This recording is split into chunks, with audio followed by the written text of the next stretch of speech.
वर्गस्य नेतारं हेतारं कर्म भूवतां ज्ञातारं स्वतत्वानां वंदे तदुणलब्धे। पंच परमेष्टि भगवान की 1008 श्री आदिनाथ भगवान की, आचार्य भगवान उमा स्वामी महाराज की, आचार्य देवराज स्वामी महाराज की, अहिंसा मई विश्व धर्म की। प्यारे बंधु, ग्रंथ तत्वार्थ सूत्र में आचार्य भगवान उमा स्वामी महाराज तत्व का व्याख्यान करते हुए क्रमशः 6 अध्याय पूर्ण हुए। 6 अध्यायों में क्रमशः जीव तत्व, अजीव तत्व, अजीव तत्व में पुद्गल का व्याख्यान और आश्रव तत्व का व्याख्यान यहाँ पर चल रहा है। आश्रव तत्व के व्याख्यान में सबसे पहले अशुभ आश्रव का कथन किया गया। अब शुभ आश्रव का व्याख्यान करते हुए 7वें अध्याय में प्रारंभ करते हुए शुभ आश्रव, पुण्य आश्रव कैसे हो, हम पुण्य प्रकृतियों को कैसे प्राप्त करें, क्योंकि संसार में जब तक रहना है तब तक पुण्य की आवश्यकता तो पड़ती ही है। अगर पुण्य नहीं होगा तो व्यक्ति का जीवन ढंग से जैसा जीना चाहिए वैसा नहीं जी पाते हैं। जीवन को कहते मनुष्य का जीवन होकर के भी पशु के समान जीना पड़े अथवा मनुष्य का जीवन प्राप्त करके किसी प्रकार से हमेशा दूसरों की दास्ता इत्यादि स्वीकार करते हुए निकृष्ट प्रवृत्ति करते हुए अगर जीना पड़े, इससे अच्छा है कि हम अपने जीवन को अच्छी तरह से मंगलमय बना करके जिएं। इस प्रकार की भावना से यहाँ पर आचार्य भगवान पुण्य की बात करते हैं कि हमें पुण्य प्रकृतियों को प्राप्त करना है और पुण्य का संचय करना, शुभ आश्रव करना, जो हमारे लिए शुभ आश्रव मोक्ष मार्ग में साधन बनता है। ऐसा शुभ आश्रव कैसे होगा, किस प्रकार से होगा, उसका कथन करते हुए अब 7वां अध्याय में यहाँ पर बताया जा रहा है। 7वें अध्याय में सबसे पहले शुरुआत करते हुए बताते हैं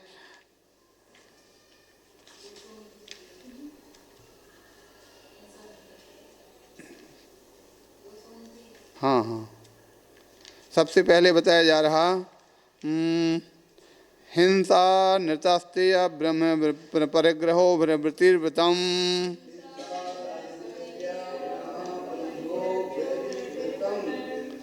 हिंसा नृतस्तेय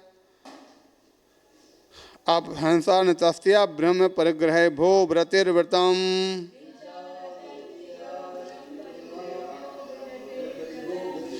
इस सूत्र में यहाँ पर संधि 2-3 जगह आ रही है। संधि के आधार पर शब्दों को थोड़ा सा जोर लगाकर बोलें तभी उसका सही उच्चारण होगा। हिंसा में अनरत शब्द निकालना तो सा पर जोर लगाकर बोलना है। अब ब्रह्म के पहले भी जोर लगा करके बोलें तब उसका सही उच्चारण आएगा। इसलिए पुनः एक बार बोलते हैं, हिंसा नरतस्तेया ब्रह्म परिग्रहो व्रतिर्व्रतम।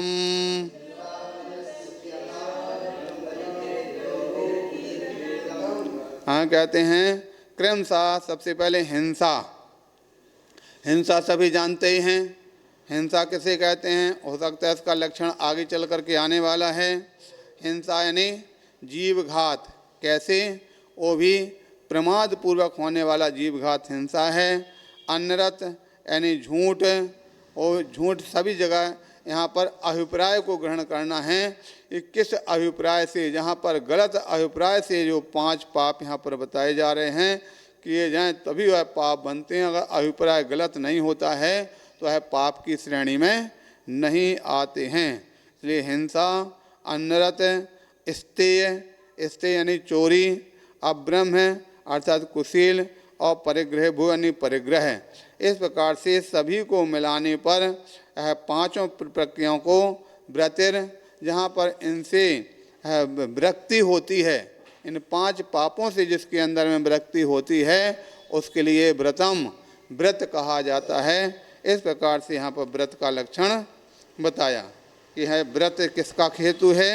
शुभ आश्रव का, पुण्य आश्रव का हेतु है, और साथ ही साथ आगे चल कर के यह व्रत मोक्ष का भी हेतु बनता है, ऐसा जानना चाहिए।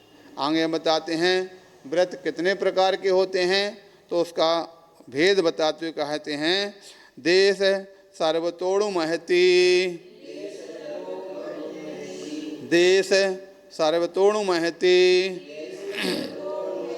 ये व्रत बताते हैं सबसे पहले देश और सर्व, ठीक है। देश सर्वतो, जो देश और व्रत और सर्वव्रत, और कौन होगा? तो पहले कहते अणु और महति।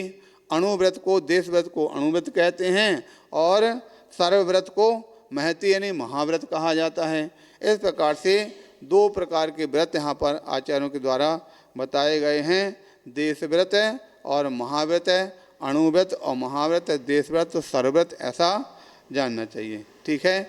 अब कौन से व्रत किसके लिए होते हैं, इस बात को अच्छी तरह से आप सबको जानना चाहिए।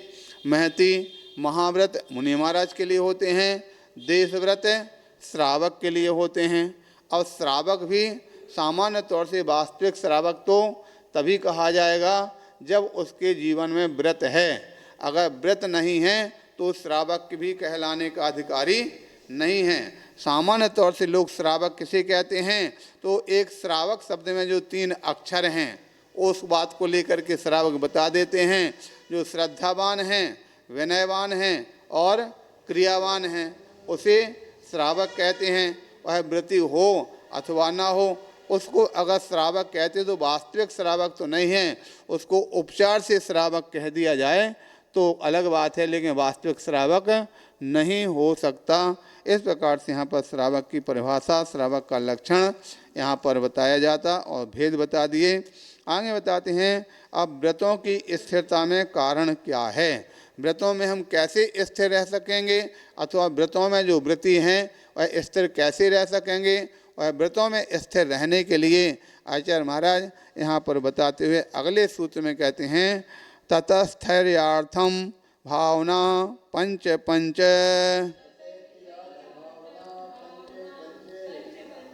ततस्थैर्यार्थम भावना पंच पंच।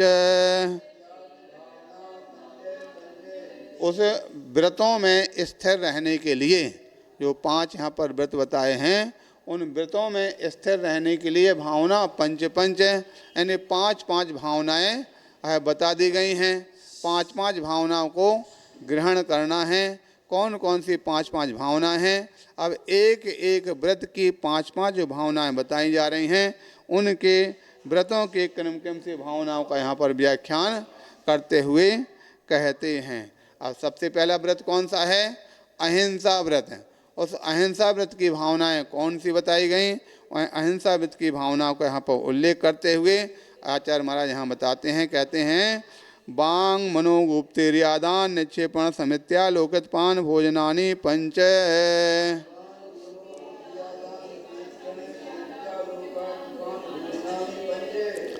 फिर से एक बार और पढ़ते हैं अच्छी तरह से। बांग मनोगुप्तेर्यादान निक्षेपण समित्या लोकतपान भोजनानि पंच।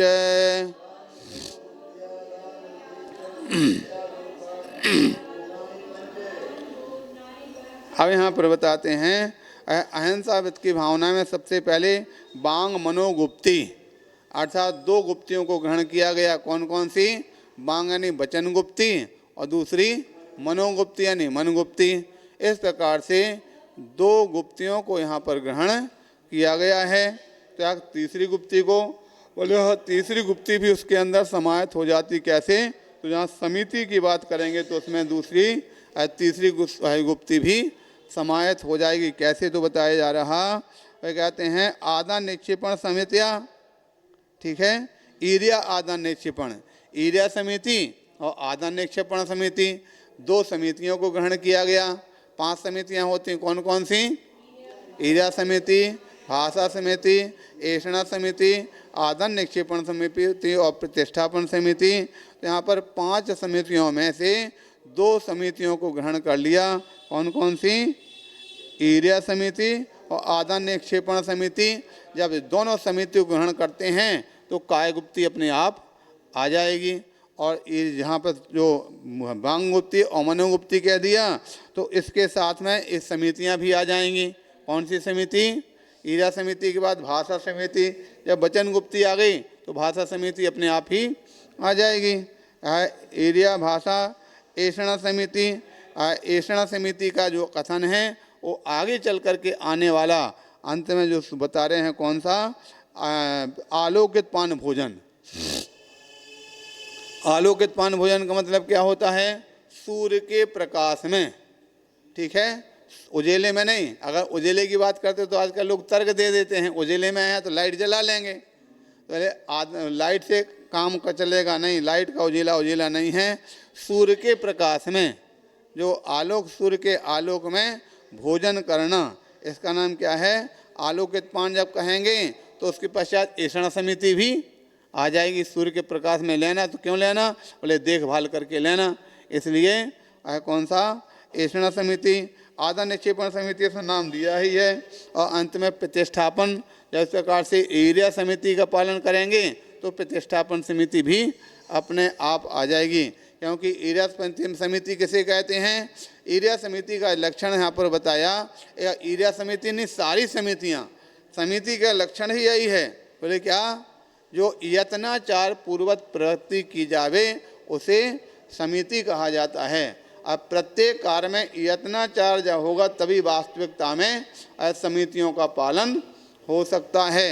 यत्नाचार पूर्वक कार्य करने के लिए अपने तीनों चीज़ों की आवश्यकता है। मन भी रख होना चाहिए, वचन भी सही होना चाहिए और काय भी सही होना चाहिए।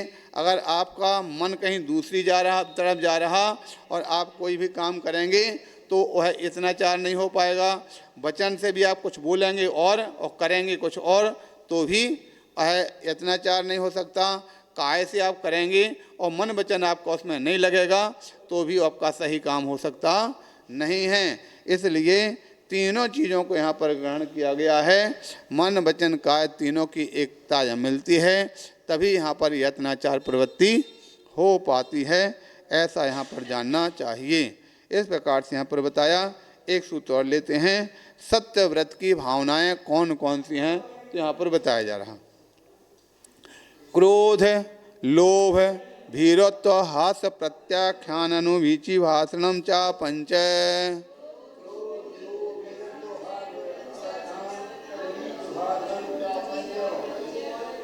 यहाँ बताते हैं क्रोध, लोभ, भीरत्व, हास्य, प्रत्याख्यान, ये चार चीज़ों का साथ में प्रत्याख्यान लगेगा। यानी क्रोध का प्रत्याख्यान, लोभ का प्रत्याख्यान, भीरुत्व यानी भय का प्रत्याख्यान और हास्य का प्रत्याख्यान। जब तक ये चार चीज़ों का प्रत्याख्यान नहीं होगा, और प्रत्याख्यान भी लोग नहीं जानते हैं। प्रत्याख्यान का मतलब क्या होता? प्रत्याख्यान यानी त्याग, ठीक है। यानी लोभ का त्याग, भय का त्याग, क्रोध का त्याग और हास्य का त्याग। जब तक ये चार त्याग नहीं होंगे तब तक व्यक्ति के जीवन में सत्य कभी आ सकता नहीं है। इसलिए सत्य को प्राप्त करने के लिए सबसे पहले इन चार चीज़ों का त्याग करना है। और अंत में आगे बताते 5वें नंबर पे अनुवीची भाषण। अनुवीची भाषण का मतलब क्या होता है? अनुवीची भाषण, भाषण ने बोलना। अनुवीची का तात्पर्य आगम के अनुसार बोलना, शास्त्र की प्रक्रिया के अनुसार बोलना। जैसा शास्त्र में लिखा है, शास्त्र में जो कहा गया है उसी के अनुसार कथन करने का नाम अनुवीची भाषण है। इस प्रकार से यहाँ सत्य व्रत की 5 भावनाएं बता दी गई हैं। इस प्रकार से यहाँ पर आज 5वां सूत्र तक हुआ। आगे की चर्चा अपन बाद में करते हैं। बोले महावीर भगवान की जय।